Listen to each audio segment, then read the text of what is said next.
नमस्कार, देवभूमि के दंगल में आप सभी का स्वागत है। मैं हूं आपके साथ यश शुक्ला और देवभूमि के दंगल में आज हम बात करेंगे धामी ने शक्ति दिखाई, नहीं बचेंगे दंगाई।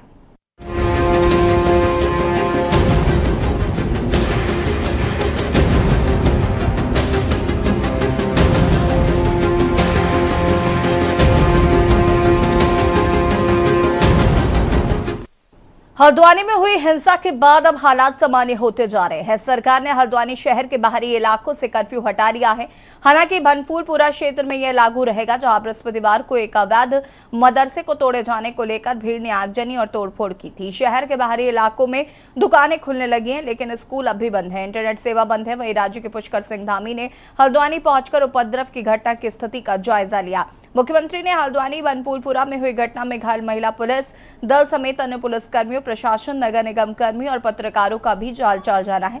मुख्यमंत्री ने कहा कि जिन लोगों ने कानून तोड़ा है और सरकारी संपत्ति को नुकसान पहुंचाया है, उनके सारे वीडियो फुटेज और फुटप्रिंट उपलब्ध है। इस घटना में शामिल सभी उपद्रवियों को चिन्हित कर उन पर कठोर कार्रवाई की जाएगी। वहीं पुलिस प्रशासन ने इस मामले में 5000 से ज्यादा अज्ञात लोगों पर मुकदमा दर्ज कर लिया है।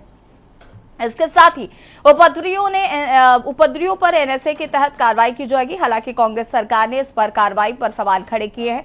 वहीं इस घटना के बाद राज्य में सियासत शुरू हो गई है। इसी के तहत इंडिया अलायंस के नेताओं के प्रतिनिधिमंडल ने राज्यपाल retired lieutenant general Gurmeet Singh से मुलाकात की। इस दौरान प्रतिनिधिमंडल ने राज्यपाल को एक ज्ञापन प्रेषित किया। ज्ञापन के माध्यम से हल्द्वानी हिंसा की न्यायिक जांच कराने की मांग की गई है। इसके साथ ही नैनीताल जिले के जिलाधिकारी और एसएसपी को तत्काल निलंबित करते हुए पद से हटाए जाने की भी मांग की है। वहीं ज्ञापन में राज्य सरकार के अतिक्रमण हटाओ अभियान पर भी सवाल खड़े किए गए हैं। विपक्ष का आरोप है कि सरकार धर्म विशेष को इस अभियान से टारगेट कर रही है।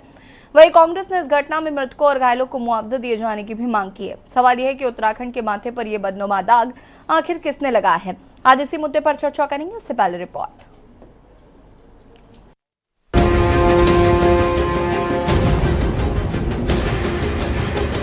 उत्तराखंड की शांत वादियों में भी हिंसा की आग धधक रही है। हल्द्वानी में एक अवैध मदरसे और मजार को तोड़े जाने के बाद भड़की हिंसा के बाद हालात सामान्य हो रहे हैं।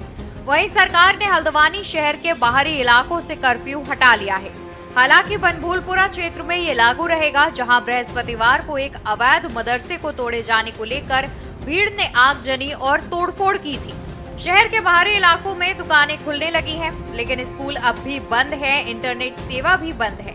वहीं राज्य के मुख्यमंत्री पुष्कर सिंह धामी ने हल्द्वानी पहुंचकर उपद्रव की घटना की स्थिति का जायजा लिया। मुख्यमंत्री ने हल्द्वानी बनफूलपुरा में हुई घटना में घायल महिला पुलिस दल समेत अन्य पुलिस कर्मियों, प्रशासन, नगर निगम कर्मी और पत्रकारों का भी हालचाल जाना। मुख्यमंत्री ने कहा कि जिन लोगों ने कानून तोड़ा है और सरकारी संपत्ति को नुकसान पहुंचाया है, उनके सारे वीडियो फुटेज और फुटप्रिंट उपलब्ध है। इस घटना में शामिल सभी उपद्रवियों को चिन्हित कर उन पर कठोर कार्रवाई की जाएगी। पूरी तरह से उनके कैमरे तोड़े हैं, उनके साथ मारपीट की है। और मैंने आज सवेरे कुछ पत्रकार साथियों से बात करी फोन पर, तो उन्होंने बताया कि उनको जिंदा आग में झोंकने का भी प्रयास किया गया पकड़ के। और एसडीएम रेखा कोहली से भी मैंने बात करी, उन्होंने मुझे बताया कि किस तरह से उनके साथ वहाँ पर मारपीट हुई है, किस तरफ से आगजनी हुई है, हत्या का किस तरह से प्रयास हुआ है। कानून अपना काम करेगा। इसमें जिन लोगों ने भी सरकारी संपत्ति जलाई है या लोगों की संपत्तियां जलाई हैं, वाहन जलाए हैं, उसके सारे वीडियो फुटेज, फुटप्रिंट सभी उपलब्ध हैं। उसको चेक किया जाएगा, जांचा जाएगा और उस पर जो भी कार्रवाई है, विधि सम्मत जो कार्रवाई है, वो कार्रवाई यहाँ पर की जाएगी। लेकिन वो सच्चाई है, वो सच को कह रहे हैं। हम भी इसी बात को कह रहे हैं कि इंटेलिजेंस है, खुफिया तंत्र है, पूरी तरह विफल रहा है। ड्रोन से निगरानी होती है, ड्रोन से निगरानी की जाती है कि वहाँ के हालात कैसे हैं। तब जाना चाहिए था। आधी अधूरी तैयारी के साथ वहाँ गए और इस तरह की आगजनी, वहाँ पर मौतें, घायल लोग, और आज भी वहाँ पर कर्फ्यू लगा है। और ऐसे हालात में वहाँ की क्या स्थिति होगी। जो गरीब लोग हैं, जो हैंड टू माउथ हैं, वो अपनी रोजी रोटी के लिए बाहर निकलते हैं। जो लोग दूध मुहे बच्चे हैं, दूध है, रोजमर्रा की ज़रूरतें हैं, उनको उपलब्ध भी नहीं हो पा रही है। वहीं हल्द्वानी हिंसा मामले में पुलिस प्रशासन ने 5000 से ज्यादा अज्ञात लोगों पर मुकदमा दर्ज किया है। इसके साथ ही उपद्रवियों एनएसए के तहत कार्रवाई की जाएगी। वहीं सरकार ने मजिस्ट्रेट जांच कराने का भी फैसला किया है। 15 दिनों के भी इसकी रिपोर्ट शासन को उपलब्ध कराने के निर्देश दिए गए हैं। हालांकि कांग्रेस ने न्यायिक जांच की मांग की है। वहीं इस घटना के बाद राज्य में सियासत भी गर्मा गई है। इसी के तहत इंडिया अलायंस के नेताओं के प्रतिनिधि मंडल ने राज्यपाल retired lieutenant general Gurmeet Singh से मुलाकात की। इस दौरान प्रतिनिधि मंडल ने राज्यपाल को एक ज्ञापन प्रेषित किया। ज्ञापन के माध्यम से हल्द्वानी हिंसा की न्यायिक जांच कराने की मांग की गई। इसके साथ ही नैनीताल जिले के जिलाधिकारी और एसएसपी को तत्काल निलंबित करते हुए पद से हटाए जाने की भी मांग की है। वहीं ज्ञापन में राज्य सरकार के अतिक्रमण हटाओ अभियान पर भी सवाल खड़े किए गए हैं। विपक्ष का आरोप है कि सरकार धर्म विशेष को इस अभियान से टारगेट कर रही है। हमने पूरे प्रकरण की हाई कोर्ट के सिटिंग जज या रिटायर्ड जज की देखरेख में जांच की मांग की है। वहाँ के सारे प्रशासनिक अधिकारियों को पहले हटाने की मांग की है ताकि निष्पक्ष जांच हो सके। और हमने अपील की है कि उन समाचारों को, उन लोगों को रोका जाए जो इसको लगातार हिंदू मुसलमान के नैरेटिव में फंसा रहे हैं। जबकि हकीकत यह है कि ये प्रशासन और पब्लिक के बीच का झगड़ा है। इसमें किसी हिंदू और मुसलमान का आपस में झगड़ा नहीं हुआ है, ये प्रशासन और पब्लिक का झगड़ा है। और हमारा अनुभव ये कहता है कि कहीं भी धार्मिक स्थलों पर जब इस तरह की कार्रवाई होती है तो एक्स्ट्रा उसमें सतर्कता बरती जाती है, उसमें एक्स्ट्रा सेफ्टी मेजर्स अपनाए जाते हैं। वहाँ के पढ़े लिखे लोगों को, जिम्मेदार लोगों को, प्रभावशाली लोगों को कॉन्फिडेंस में लिया जाता है और वहाँ एलआईओ और इत्यादि लोग बड़ी सक्रियता से काम करते हैं। लेकिन इस प्रकरण में देखने को आया कि बहुत बारीक चूक हुई है। देखिए, अभी हमारी जो प्राथमिकता है, आप और हम अभी जो बात कर रहे हैं, हमारी सबसे पहली प्राथमिकता ये है कि अमन चैन बहाल हो, भाईचारा बहाल हो। उसके बाद जो भी आगे की कार्रवाई होगी वो निश्चित तौर पर मुख्यमंत्री जी खुद इस पर संज्ञान ले रहे हैं और उन्होंने आप लोगों के माध्यम से कहा भी है कि जो भी लोग दोषी होंगे उनको भी पे भी कार्रवाई होगी। तो ये सेकंड पार्ट है। अभी जो हम लोग बात कर रहे हैं अभी ये है कि उस पूरे क्षेत्र के अंदर, हल्द्वानी क्षेत्र के अंदर शांति कायम हो, अमन कायम हो। कुल मिलाकर हल्द्वानी में भले ही हालात सामान्य हो जाएं, लेकिन हल्द्वानी में हुई हिंसा अपने पीछे कई सवाल लेकर खड़ी कर गई है। सवाल यह है कि आखिर किसने उत्तराखंड के माथे पर यह हिंसा का बदनुमा दाग लगाया। सवाल यह है कि आखिर क्यों शासन प्रशासन ने पहले से सुरक्षा व्यवस्था को पुख्ता इंतजाम नहीं किए। सवाल ये भी है कि आखिर जब ये मामला कोर्ट में विचाराधीन है, जिसकी अगली सुनवाई 14 फरवरी को थी, ऐसे में सुनवाई से पहले ही ध्वस्तीकरण की कार्रवाई क्यों की गई। Uttarakhand desk report.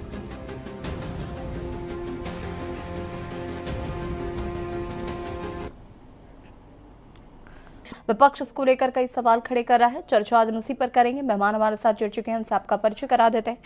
कुंवर जपेंद्र सिंह जी, प्रदेश प्रवक्ता बीजेपी से हमारे साथ जुड़ चुके हैं। पीसी थपलियाल जी, वरिष्ठ नेता यूकेडी से हमारे साथ जुड़ चुके हैं। एसएन सचरान जी, राष्ट्रीय सचिव समाजवादी पार्टी से हमारे साथ जुड़ चुके हैं। और संगीता शर्मा जी, पूर्व प्रदेश प्रवक्ता आम आदमी पार्टी से हमारे साथ जुड़ चुकी है। आप सभी का बहुत बहुत स्वागत है। सबसे पहले शुरुआत मैं करूंगी यहाँ पर विपक्षी दलों से। और संगीता जी, जो कार्रवाई की जा रही है या जो हल्द्वानी में हुआ, उसके बाद विपक्ष क्या इस कार्रवाई से खुश नहीं है? और विपक्ष को ऐसा क्यों लगता है कि सिर्फ विशेष समुदाय को टारगेट कर रही है सत्ता पक्ष सरकार? देखिए यशी जी, जो घटना हल्द्वानी में हुई वो उत्तराखंड के दृष्टिकोण से बेहद दुर्भाग्यपूर्ण है। उत्तराखंड हमारा शांति प्रिय राज्य और जिस तरह की ये घटना हुई, तो देखिए इसमें जिस तरह से प्रशासन की चूक है, और जब आप किसी चीज को एक तोड़ने जा रहे हैं जो सरकारी भूमि पर अवैध कब्जा है, कोर्ट का आदेश है 14 तारीख का, और ये ऐसी क्या आपाधापी थी यशी जी जो आप पहले चले जाते हैं और बिना तैयारी के, आधी अधूरी तैयारी के, फिर लोकल इंटेलिजेंस को कोई खबर नहीं होती। तो ये घटना जानबूझकर करवाई गई। और आप ये सोचिए कि पत्थरों का ढेर ऊपर होता है और एलआईओ को पता ही नहीं होता जब कितनी पत्थरबाजी हो जाती है, जिसमें 300 से ज्यादा पुलिसकर्मी भी घायल हो जाते हैं, हमारे पत्रकार भाइयों को भी चोट पहुंचती है। तो ये किस तरह की घटना है? पूरा ये प्रशासन का फेलियर है कि आप किस तरह से पूरी घटना को देखें। हम तो लगते पूरा ये प्रशासन का फेलियर है यशी जी। और देखिए अब जो कार्यवाही शूट एंड चट का जो आदेश हुआ, तो क्या यही एक रास्ता है? दूसरा कोई रास्ता नहीं था कि बैठ करके बात की जाए। बातचीत या के लिए आगे तो वो किस तरह तैयार की ही नहीं थे कार्रवाई ना की जाए। संगीता जी, ये तो आपको भी पता है कि उस वक्त सिचुएशन आउट ऑफ कंट्रोल हो गई थी। बातचीत का रास्ता, हमारे संवाददाता वहां पर मौजूद थे, उनको भी काफी चोटें आई हैं और उन्होंने साफ उस समय ये बात बताई थी। एक सेकंड रुकिए ना, उन्होंने बताया था कि मैंने उनसे ये सवाल भी किया था कि क्या बातचीत का रास्ता नहीं है, तो उन्होंने बताया कि किस तरीके से वो पत्थरबाजी कर रहे हैं, पत्रकारों की नहीं सुन रहे हैं, प्रशासन की नहीं सुन रहे हैं। तो जब बातचीत का रास्ता ही नहीं मिल रहा है, और ऐसा तो नहीं था कि आप उनको गोली सीधे मार दीजिए, घुटनों के नीचे गोली मारने का आदेश दिया था, जान से मारने की बात तो नहीं कही गई थी। यशी जी, लेकिन देखिए कल मैं जिस टीवी चैनल पर थी तो वहाँ जो जपेन जी, hold on, आती हूँ मैं। बैठे हुए थे, हम उन्होंने इसमें कहा जवाब कि देना चाहेंगे। हाँ, 3 जपेन जी, दिन wait। पहले उस इलाके में 3 दिन पहले उस इलाके में बैठ करके बातचीत हुई और सारी चीजें सुलझा ली गई थी। उसके गीता बाद जी का जब जवाब बातचीत का बहुत रास्ता ही निकल गया था, निश्चित है। उसके बाद हम वहां पहुंचे। जपेन जी, 2 और फिर मिनट हमने सिर्फ। वो कार्यवाही की। तो यशी जी देखिए, एक तरफ वो ये कहते हैं कि हम सारी बातचीत वहां हो चुकी थी और उसके बाद अब वो अवैध जो कब्जा है उसको हटाने के लिए गए। तो ठीक जब है। बातचीत हो चुकी थी उसके बाद ये घटना कैसे हुई? जब वो बातचीत उनके साथ हो चुकी थी उसके बाद ये घटना कैसे हुई? तो क्या वो उत्तराखंड के लोग थे या हम वो जवाब बाहर से देना आए हुए चाहेंगे। लोग थे? जपेंद्र जी, वो आपको कैसे आवाज आ लोग रही है थे? क्या? रुक जाइए, किन 2 लोगों ने- मिनट। किन लोगों ने इतनी बड़ी घटना को ठीक है। अंजाम दिया जिसमें संगीता जी। पत्रकार बंधु, पुलिसकर्मी सब लोग घायल हुए हैं। ठीक तो है, मैंने क्या कहा कि प्रशासन का बहुत बड़ा फेल्योर है। प्रशासन अगर जागरूक होता, पूरी तैयारी से गया होता तो ये घटना रुक सकती थी। संगीता जी, लेकिन जरा सुन लेते हैं प्रशासन जपेन जी ने को, दिखाई- जपेन जी को सुन लेते हैं। जपेंद्र जी, देखिए, हाँ। पिछले 1 वर्ष से लगभग पूरे संपूर्ण उत्तराखंड में अतिक्रमण के खिलाफ अभियान चला हुआ है। ठीक है। पर्वतीय जनपदों में, देहरादून जिले में, उधम सिंह नगर में, हरिद्वार जिले में, सब जगह छुटपुट विरोध हुए, लेकिन ऐसी नौबत कहीं नहीं आई। हम सब लोग हरिद्वार को बहुत ही संवेदनशील एक जिला मान के चलते थे, लेकिन वहां पे भी किसी भी समाज ने इस तरह का कोई भी ऐसा फेलर नहीं दिया जिससे लगे कि उत्तराखंड के अंदर शांतवादियों में कुछ गड़बड़ है। लेकिन हल्द्वानी के अंदर अब आप ये देखिए कि सबको नोटिस दिए गए। नोटिस देने के बाद एक पक्ष हाई कोर्ट में गया। हाई कोर्ट में जाने से पहले उन्हें पता था कि ये हमारा अंतिम मौका है। अब हाई कोर्ट का जो निर्णय आएगा, हाई कोर्ट ने भी उस अतिक्रमण को गलत ठहराया। उन्होंने ये आदेश दिया कि आप वहां से अपना जो है कब्जा हटा लीजिए, आपका ये अतिक्रमण है। तो वहां मेवात की तर्ज पर, दिल्ली दंगों की तर्ज पर जो दंगाई थे उनका ये सुनियोजित षड्यंत्र था। और हमारा कहना यह है कि दंगाई कोई भी हो, किसी भी जाति, धर्म, संप्रदाय से हो, लेकिन जब वो अपराध करता है तो उस मजहब के लोगों को, संप्रदाय के लोगों को, समाज के लोगों को उनके पक्ष में नहीं खड़ा होना चाहिए, क्योंकि ये एक अलगाववादी तत्वों की भांति व्यवहार किया जाता है। वहां पे पेट्रोल बम कहां से आ गए? सुनियोजित तरीके से सब पेट्रोल बम इकट्ठे किए गए थे। मेवात दंगा और दिल्ली तर्ज पर बोतलें इकट्ठी करके छतों पे रखी गई थी, पत्थर इकट्ठे करके रखे गए थे। तो ये कौन कर रहा था? जपेंद्र जी, एक second, Sangeeta ji hold on. सवाल तो यही था ना कि आखिर नहीं, आपकी ये जो पुलिस थी ये कैसे गई थी? बिना तैयारियों के गए थे ये लोग? तो उत्तराखंड के अभी ये किसी ने भी नहीं। सरकार आपकी है कुंवर भाई, सरकार आपकी है। यही सवाल हमारा भी है कि अतिक्रमण कोई आज से नहीं टूट रहा। इसकी कार्यवाही जब यशी जी पहले से चल रही थी तो अब ऐसा क्यों हुआ? यही सरकार से सवाल है कि अब ऐसा क्यों हुआ जब अतिक्रमण पहले तोड़े गए और इस तरह की घटना कहीं भी एक कर बात करिए प्लीज। सर संगीता जी, एक मिनट। हिमाकत नहीं करेगा, ये भारतीय जनता पार्टी की गारंटी है। चलिए, ठीक है। उत्तराखंड की स्थिति, उत्तराखंड की यही तो सवाल है कि ये हिमाचल उत्तराखंड में आपकी सरकार में, ग्रामीण सरकार में कैसे कर दी दंगाइयों ने? उत्तराखंड का बिगाड़ने की कोशिश दंगाइयों ने कैसे कर ली? संगीता जी, एक सेकंड रुकिए। संगीता जी प्लीज। ये राजनीतिक दलों के प्रवक्ता बैठ के दंगाइयों को इवेंट भट्ट की बातें कर रहे हैं, तो निश्चित तौर पर ये बहुत शर्मनाक है और ये उत्तराखंड के लिए अच्छी बात नहीं है। जपेन जी, बोलने के लिए मत बोलिए प्लीज। देखिए, नहीं, सिर्फ बोलने के लिए मत बोलिए। जो सवाल आप खड़े कर रहे हैं वही सवाल विपक्ष खड़े कर रहा है। आप ये भी तो सुनिए ना, आप सुन भी तो नहीं रहे कि क्या कहा जा रहा है। संगीता जी प्लीज एक सेकंड रुकिए, हमारे पास और भी लोग हैं, जरा उनका रुक कर लेते हैं, फिर आते हैं इस कन्वर्सेशन में। Japendra ji hold on please. SN Sachan ji, क्या कुछ कहना चाहते हैं हल्द्वानी में जो कुछ भी हुआ उस पर? देखिए, मुख्यमंत्री जी ने कहा कि जो भी कानून जिसने तोड़ा सख्त कार्रवाई की जाएगी। प्रश्न ये उठता है कि कानून किसने तोड़ा? स्पष्ट मत है, मेरा ही नहीं, कि जब 14 तारीख हाई कोर्ट में लगी हुई थी तो वो मदरसा क्यों तोड़ा गया? तो कानून वहां के डीएम और एसएसपी ने तोड़ा। अब ये प्रश्न उठता है कि ये कानून जो तोड़ा गया, क्योंकि कानून का राज होना चाहिए। अगर कोई कोर्ट निर्णय देता है तो उस निर्णय का अल्टीमेटली उसको अनुपालन कौन कराएगा? सरकार। और वहां के डीएम और एसएसपी ने खुद कानून तोड़ करके मदरसा को ध्वस्त किया। उसके पहले उसमें सील किया गया था, वहां कुछ नहीं हुआ था। और मैं समझता हूं कि वहां के डीएम ने वहां एक इस तरीके का प्रचार करना शुरू किया कि 30 जनवरी से ही वहां तनाव था। 30 जनवरी से अगर तनाव होता तो वहां की एलआईयू क्या कर रही थी? और कंप्लीट फेल्योर सरकार का। और मेरा तो एक और मानना है कि चूंकि भारतीय जनता पार्टी के चाल चरित्र चेहरे में ये जो यहाँ पुलिसकर्मी, पत्रकार जो बेचारे निर्दोष जो पिटे हैं, घायल हैं, और जो 6 लोग शायद वहां मृत्यु भी हो गई है, इसकी संपूर्ण जिम्मेदारी सरकार की है और उनके ही इशारे पर कानून तोड़ा गया। इसी वजह से डॉक्टर सचान, हम यहाँ आपसे डिफर करते हैं। सुन लीजिए जपेंद्र जी, आप सुन लीजिए, पहले सुन लीजिए। ये भारतीय जनता पार्टी के चाल चरित्र चेहरे में शामिल है। इसके पहले पुलवामा में क्या किया था?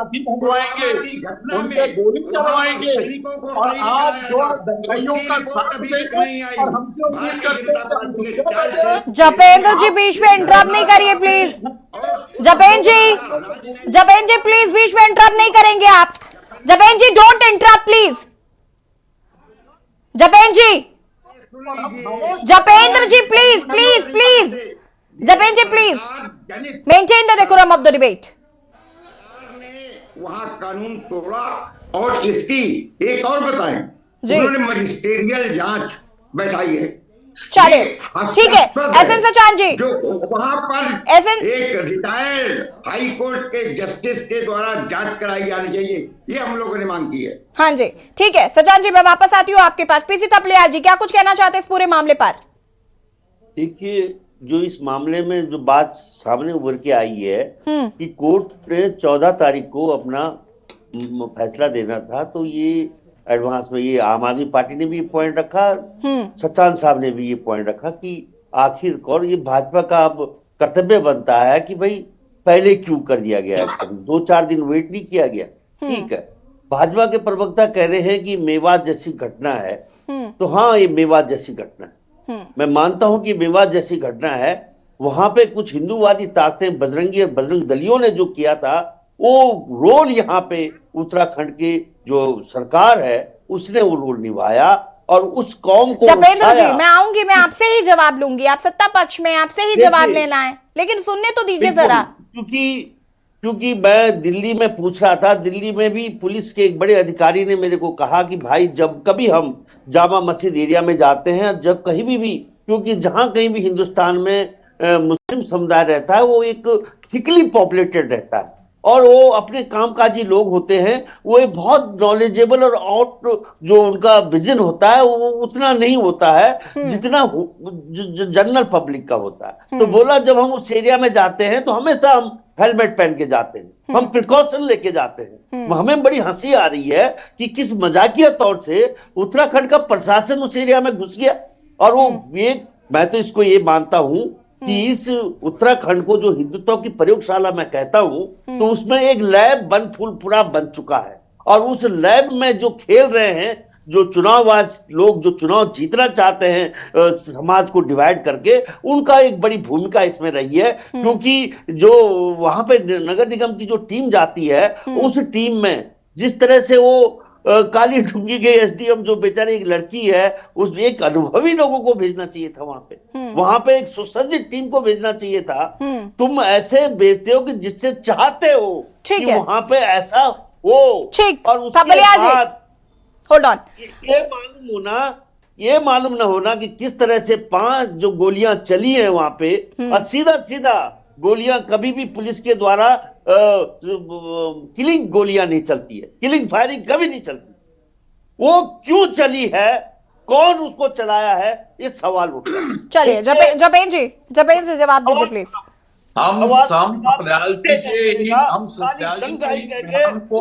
के निवासी हैं, कर्मसार जी लोग हैं, उनको तपलिया जी सुन लीजिए जरा, तपलिया जी। हम थपलियाल जी के ही बयान को कोड करते हैं। अभी थपलियाल जी ने कहा ऑन स्क्रीन कि इनकी एक पुलिस अधिकारी से बात हुई, चाहे वो कहीं के भी थे, कि जब भी मुस्लिम प्रभावित क्षेत्रों में या मुस्लिम बहुल क्षेत्रों में आते हैं तो वहां पे हेलमेट पहन के जाते हैं। ठीक है, थपलियाल जी का अपना आकलन ठीक है, लेकिन उत्तराखंड के अंदर उत्तराखंड के शासन प्रशासन सरकार या अन्य भी जो हमारी आम जनता है, कभी किसी ने सपने में ये नहीं सोचा था, क्योंकि यहाँ उत्तराखंड के अंदर हमारे मुस्लिम समाज का ऐसा व्यवहार, अन्य जिलों में बहुत सी छुटपुट नाराजगियां होती हैं, ऐसा कभी भी नहीं रहा। लेकिन हल्द्वानी का जो ये क्षेत्र था, हमें ये मानना पड़ेगा कि कुछ दंगे वाली मानसिकता वाले, कुछ अलगाववादी मानसिकता वाले लोगों का एक तरह से वहां पे गढ़ बन चुका है, जो पूरी तरह से एक्सपोज हो गया है।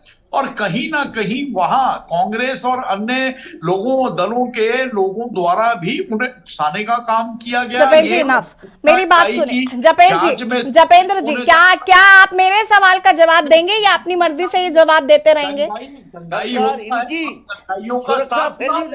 जपेंद्र जी, उत्तराखंड के विपक्ष का ये दायित्व बनता है कि आप उत्तराखंड का विपक्ष है, आप उत्तराखंड के अच्छे बुरे को समझते हैं, आप दंगाइयों का पक्ष ना लें। जपेंद्र जी, दंगाइयों का पक्ष कौन ले रहा है? दंगाइयों का पक्ष कोई नहीं ले रहा है, यहाँ पर दंगाइयों का पक्ष कोई ले ही नहीं रहा। मेरी बात सुनिए जपेंद्र जी, अगर आपने अपनी मर्जी से जवाब दे दिए हो तो मेरे कुछ सवालों के जवाब दे दीजिए प्लीज। जपेंद्र जी सुन रहे हैं क्या? सुनाई पड़ रहा है आपको? उत्तराखंड में कोई जगह नहीं है। जपेंद्र जी, उत्तराखंड की संस्कृति ऐसी नहीं है। जपेंद्र जी, आपकी इजाजत हो तो क्या मैं प्रश्न पूछ सकती हूँ? जपेंद्र जी, 3 साल से समझना चाहिए। अगर हमारे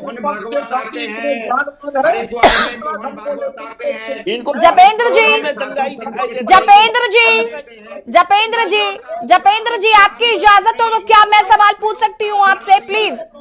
जपेंद्र जी एक सेकंड, एसएन सचान जी रुकिए। सचान जी रुक जाइए। सचान जी प्लीज, सचान जी सचान जी एक सेकंड। आप लोगों को उत्तराखंड से कोई प्रेम नहीं है, आप लोगों को उत्तराखंड से कुछ भी नहीं। Sachan ji please, Sachan ji hold on please. Sachan ji मेरी बात सुनिए, मेरी बात सुन लीजिए जरा। जपेन जी, मेरा सवाल आपसे ये है, आपने विपक्ष पर सीधा निशाना साध दिया और आपको लगता है कि वहां पर जो कुछ भी हुआ। एक सेकंड रुक जाइए Japen ji, let me complete my question first. Japen ji let me complete, सुनिए। मेरा सवाल सिर्फ इतना है कि आपका प्रशासन ऐसे कैसे किसी जगह पर चला गया? यहाँ यूपी में अक्सर अलर्ट हम देखते हैं कि योगी आदित्यनाथ द्वारा यूपी में अक्सर किया जाता है। यूपी में हम ये भी देखते हैं कि जुम्मे की नमाज वाले दिन भी पुलिस कहीं ना कहीं थोड़ा बहुत अलर्ट मोड पर रहती है, नजर बनाए रखती है। आप एक अवैध मदरसे को तोड़ने गए थे, प्रशासन को पहले पता था कि इस तरीके की स्थिति हो सकती है, प्रशासन अपनी व्यवस्था के साथ क्यों नहीं गया? क्या ये फेलियर नहीं है? क्या ये सवाल नहीं उठेगा? विपक्ष आपसे यही तो पूछ रहा है, विपक्ष कहां दंगाइयों का साथ दे रहा है? इस डिबेट को व्यर्थ कर देंगे। हल्द्वानी का वो जिला जहां 1 लाख से ज्यादा आबादी मेरठ, मुजफ्फरनगर, बिजनौर, रामपुर, बरेली और बरेली से आगे से आकर बसी हुई है, और कभी ये नहीं सोचा गया था कि इन तत्वों के अंदर इस तरह से दंगाई प्रवृत्ति के भी लोग हो सकते हैं। हाँ ठीक है, शासन प्रशासन से लोकल इंटेलिजेंस क्या कर रहा है कुंवर भाई? लोकल इंटेलिजेंस क्या कर रहा है? पूरी तरीके से गलत है। ये इनकी मानसिकता है। बना सकती अरे है। अपने हिंदुस्तान भाइयों को दंगाई कहना एक अपराध है। हुआ है ये तो बीजेपी की यही तो मानसिकता है। को ये कंट्रोल बीजेपी हमेशा इसके दंगाइयों को पहले सबक सिखा देगी कि भविष्य में उत्तराखंड की शांतवादियों में किस तरह के दंगे की पुनरावृत्ति नहीं होगी। लेकिन ये कल ये विपक्ष कहां जवाब देगा पाएगा उत्तराखंड की जनता को? कल ये कैसे जवाब आप दीजिए कुंवर भाई, अरे जवाब आप दंगा दीजिए किस कि गति कैसे से हुआ? होगा, कब तक आपको पहुंच गया? एक एक करके बोलिए प्लीज। संगीता जी, थपलियाल जी और सचान जी, एक एक करके बात करिए please. Thapliyal ji, Sangeeta ji, I am requesting you one by one please. दंगा था, मेवात दंगों की तर्ज पर था, दिल्ली दंगों कमजोर सुरक्षा बल, कमजोर प्रशासन और कमजोर सरकार के कारण कामकाजी लोग हैं उन पे इन्होंने उनको ठीक आप कह रहे हैं। आप ये ठीक कह रहे हैं कि ये सुनियोजित था सरकार की तरफ और बिल्कुल आप लोग सरकार की तरफ से सुनियोजित था। सरकार चाहती थी ऐसा हो, ये सरकार चाहती थी। कहीं ना कहीं इनके सब कार्यकर्ता योजनाओं में मैं प्रूव कर दूंगा इसको। प्रशासन अपना काम ठीक से करता तो ये घटना नहीं होती जपेंद्र भाई। अगर एलआईयू इस बात शासन प्रशासन ने तो 24 घंटे के अंदर सब कुछ दुरुस्त कर दिया। लेकिन आप लोग विचार करिए कि हम लोग कहाँ जवाब दीजिए। आप लोग उत्तराखंड एलआईयू क्या कर रहा था? आपकी सरकार क्या कर रही थी? एसएसपी क्या कर रहे थे? और आप 4:30 बजे शाम को जाते हैं, आप सुबह क्यों नहीं गए? इस बात का जवाब दीजिए। आप सुबह 10 बजे क्यों नहीं गए? आप रात के अंधेरे में क्यों गए? इस बात का जवाब दीजिए। संगीता जी, मुझे आप एक बात का जवाब दीजिए। एक सेकंड, जपेंद्र जी, थपलियाल जी और सचान जी, प्लीज एक सेकंड रुक जाइए। इस तरीके से डिबेट नहीं हो पाएगी। यशी जी, शासन को क्या नहीं पता था वो संवेदनशील जगह है? संगीता जी, लेकिन मुझे एक बात बताइए। मैंने घटना के महज आधे पौन घंटे बाद धामी जी को देखा। मेरी बात सुन, एक सेकंड जपेन जी, आपके फेवर में ही बोल रही हूँ, सुन लीजिए जरा। जपेन जी, जपेन जी सुन लीजिए जरा। दंगाइयों का समर्थन करते हुए निरंतर नजर आ रहे हैं आप सब लोग। शर्म आनी चाहिए आप लोग। कर रहे हैं कुंवर भाई, आपको शर्म आनी चाहिए। ये यही बीजेपी है जो उत्तरकाशी से अल्पसंख्यक समुदाय के लोगों को भगाती है। यही लोग जो हरिद्वार में एक सन अपने गिरफ्तार ये वही बीजेपी है जो उत्तराखंड के आंदोलनकारियों के हत्यारे हैं आप लोग। अरे ये जपेंद्र जी सुनेंगे प्लीज, सुनेंगे क्या? सुन लेंगे। कंडूरी जी थी। सत्ता पक्ष में होने का ये मतलब होता है कि आपको सुनना भी पड़ेगा। थोड़ा सुन लीजिए सर। सम्मान देने वाले ये लोग देखो, गुलाम जी को एक तरफ हत्यारा बता रहे हैं और दूसरी तरफ सम्मान देते हैं। ये खुले हम देख रहे हैं राजनीतिक लोगों ने इस देश का बेड़ा गर्क कर दिया है। ये दंगाइयों के समर्थन में उतरे हुए, इन्हें अपने प्रदेश की चिंता नहीं है, अपने प्रदेश पूरी तरीके से अरे कल से ही हुए दंगाई का प्रयास करा और ये उनके हरिद्वार में आकर के क्या कहते हैं? ये आप प्रयोगशाला बनाना चाहते हैं। प्रयोगशाला बना चुके हैं सर। प्रयोगशाला बना करके आप दंगे कराते हैं यहाँ पर। आप लोग जितना प्रपंच चाहे कर लीजिए, आप लोगों की राजनीतिक महत्वाकांक्षाएं जो दंगों के आधार पे आगे बढ़ने का आप लोग प्रयास कर रहे हैं, उत्तराखंड की भारतीय जनता पार्टी के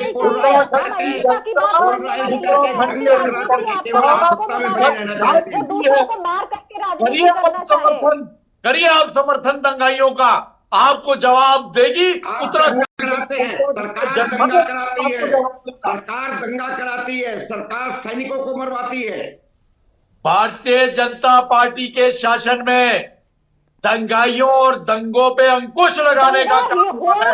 चाहे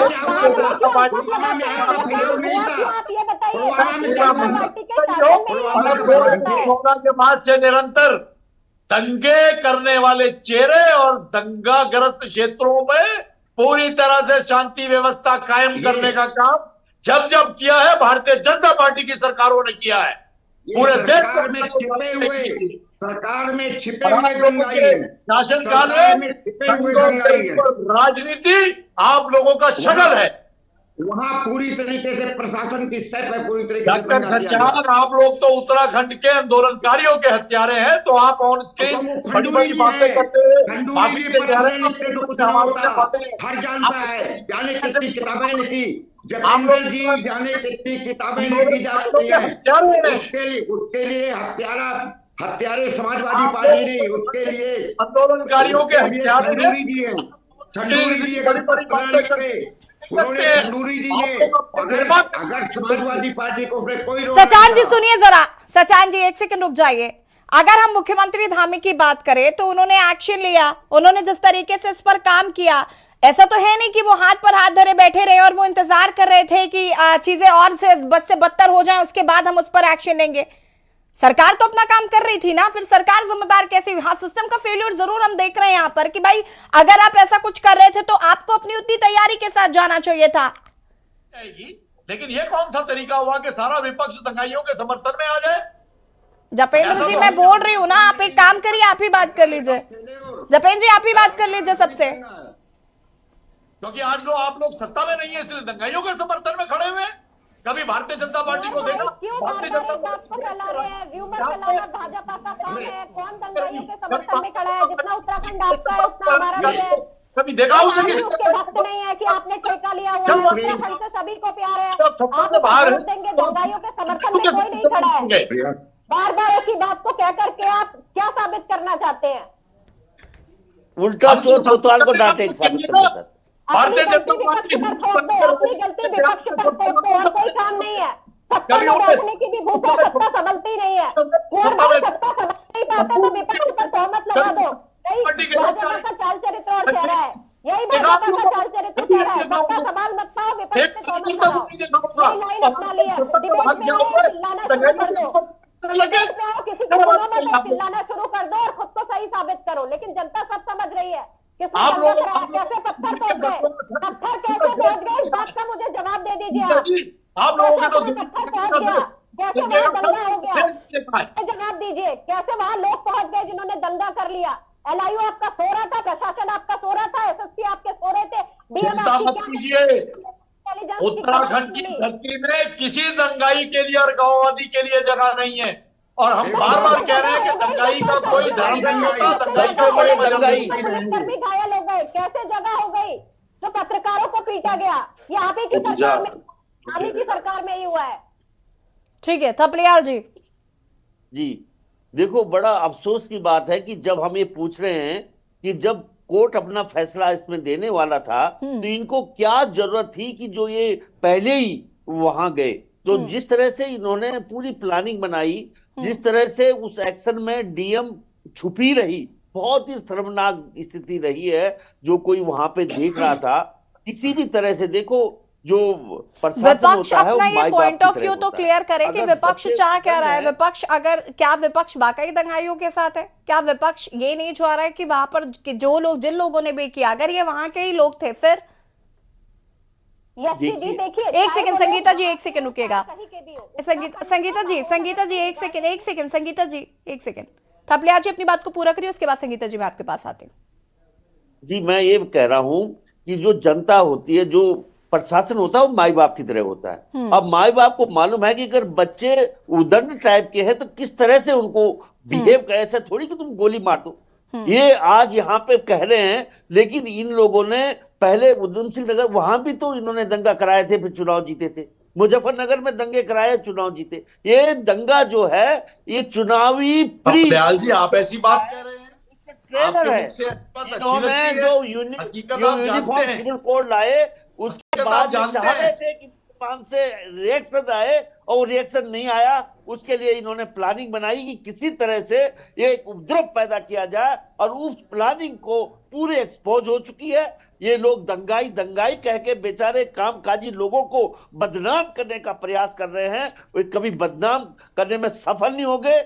निश्चित रूप से अगर तुम्हारे दंगाई इतने दिनों से तुम्हारी आंखों में पट्टी बंधी हुई थी, तुम्हारी जो पूरी सुरक्षा व्यवस्था ध्वस्त हो गई थी, ये वही टाइप का हो गया जैसे पुलवामा में हमारे सैनिक मारे गए और उसके बाद बोला पाकिस्तानी मारे। तुम्हारे पाकिस्तान वाले तुम्हारे पुलवामा में कैसे आ गए? इसी तरह वाले, लखनऊ वाले, अरे वो लोग क्या दंगाई है? क्या बिजनौर वाले इस देश के नहीं है? क्या लखनऊ और मुरादाबाद वाले यहाँ के नहीं है क्या, जो ये बोल रहे कि वो लोग वहां आ गए थे? ठीक है थपलियाल जी, थपलियाल जी एक सेकंड रुकेगा, थपलियाल जी ठीक है। संगीता जी, जपेन जी रुकिएगा प्लीज, रुक जाइए संगीता जी। यशी जी देखिए, वहाँ जो भी लोग थे वो इसी देश के लोग हैं ना, इस देश के बाहर से तो लोग वो आए नहीं है जो उनको दंगाई कहा जा रहा है। और देखिए, जब आपको पता है कि वो इलाका इतना सेंसिटिव है, आप इतना सेंसिटिव काम करने जा रहे हैं, तो क्या इनका प्रशासन इतना अनभिज्ञ है, अज्ञान है जो किसी भी तरह से चल देगा? और वहां पर जब इतना पत्थर इकट्ठा हो गया, ये कह रहे हैं वहां पे बम भी था, तो इनकी नाक के नीचे, इनके LIU के नीचे, इनके SSP के नीचे ये सारा काम होता रहा और इन्होंने होने दिया। सबसे बड़ा दुख तो इस बात का है कि वो होता रहा और ये होने दे रहे थे आसानी से, और उसके बाद जब दंगा हो जाता है फिर कहते हैं कि हमने एक्शन लिया। तो आप हर चीज को बाद में क्यों करते हैं? पहले आप उस चीज को रोकने ठीक है, का काम जपेंद्र जी जवाब दीजिए। इंतजार किस बात का करते हैं? ठीक है, संगीता जी, आप, हम तो कह रहे हैं न्यायिक जांच बिठाइए, जो भी लोग हैं किसी को मत छोड़िए, जो भी उत्तराखंड का माहौल इनकी दोनों हमारे साथी प्रवक्ताओं की बातें सुनने के बाद हम इस निष्कर्ष पर पहुंचे हैं कि इनके अनुसार जो देश के अंदर दंगा करता है उसे माफ कर देना चाहिए, क्योंकि वो इस देश का कोई नहीं बोल रहा, कोई दंगाई आएगा तो इनकी परिभाषा में वो दंगाई है। अगर देश के, ठीक है देश के नागरिक है, लेकिन देश के नागरिकों को दंगा करने का अधिकार किसने दे दिया? देश के नागरिकों में से देशद्रोही निकलते हैं, देश के नागरिकों में से देशभक्त निकलते हैं, तो देशद्रोही। 1 मिनट में दंगाई बोलकर अपमान कर रहे हो, अपमान। उत्तराखंड के कामकाजी समाज का अपमान कर रहे हो। की परिभाषा क्या है? ये अपनी अल्प बुद्धि और अल्प ज्ञान को यहाँ और स्क्रीन पर प्रदर्शित न करें कि ये कह रहे हैं कि वो दंगाई देश का रहने वाला है, तो इसलिए उसके खिलाफ सख्त कार्रवाई नहीं होनी चाहिए। उसकी आज आवाज नहीं है। नहीं, मैं संगीता जी आपसे ये पूछना चाहती हूँ, एक सेकेंड रुकिएगा। जपेन जी को म्यूट करिएगा प्लीज, थपलियाल जी को भी। संगीता जी, मेरा सवाल आपसे, मुझे ये बताइए, जो लोग पेट्रोल बम फेंक रहे हैं, जो लोग पत्थरबाजी कर रहे हैं, जो ये भी नहीं देख रहे हैं कि सामने प्रशासन है, आम जनता है या फिर पत्रकार खड़े हैं, उनको क्या कहकर संबोधित किया जाएगा? हमें समझ में आ गई। जी बताइए। जांच करानी, देखिए जांच की जाएगी, जांच अलग विषय, लेकिन मुझे ये बताया जाए ना कि जो लोग पेट्रोल बम फेंक रहे हैं, जो लोग पत्थरबाजी कर रहे हैं, जो लोग आगजनी कर रहे हैं, जो ये भी नहीं देख रहे हैं कि सामने कौन व्यक्ति खड़ा है, ऐसे लोगों को हम क्या कहेंगे? ऐसे कौन लोग हैं? विपक्ष को दंगाई कहने का काम कर रहे हैं। विपक्ष ने ये नहीं कहा कि उन पर कार्यवाही मत करो, विपक्ष तो कह रहा है ना कि जांच कराओ। आपका तो वो हाथ है, चलिए इस मामले पर अब क्या कुछ कार्रवाई होती है, आगे क्या कुछ जांच होती है, ये देखना होगा। आप सभी का बहुत बहुत शुक्रिया चर्चा में शामिल होने के लिए। और देवभूमि के दंगल में बात कर रहे थे, हल्द्वानी में जो जिस तरीके से हिंसा हुई, आगजनी हुई, उसको लेकर विपक्ष कहीं ना कहीं लगातार सत्ता पक्ष पर सवाल खड़े कर रहा है और सत्ता पक्ष का ऐसा कहना है कि जांच की जाएगी और जल्द ही जो दोषी होंगे उन पर कार्रवाई भी की जाएगी। देवभूमि के दंगल में फिलहाल इतना ही। देखते रहिए के न्यूज़ इंडिया। नमस्कार।